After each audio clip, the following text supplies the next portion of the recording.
Psalm 126 is the seventh of the 15 Psalms of Ascent, and so, like all the others, it's a song meant to be sung as people enter Jerusalem for worship. And this particular psalm re-envisions the return from exile for God's people. So this happened either in Ezra and Nehemiah with the entire nation, or it happened with David in 2 Samuel.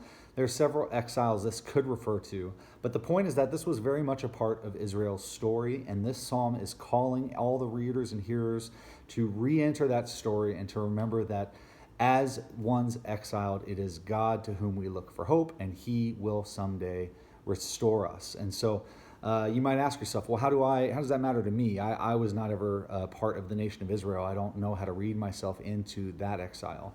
Well, you and everyone else on earth has experienced the exile, capital E, and that happened in the book of Genesis with the Garden of Eden. On account of our sin, we were exiled. And so our entire lives, whether you've known it or not, you have been an exile, and it is in Christ's work that we see restoration happen. We are waiting for Christ to return, and when He does, the ultimate restoration will happen, which this Psalm 2 is looking for.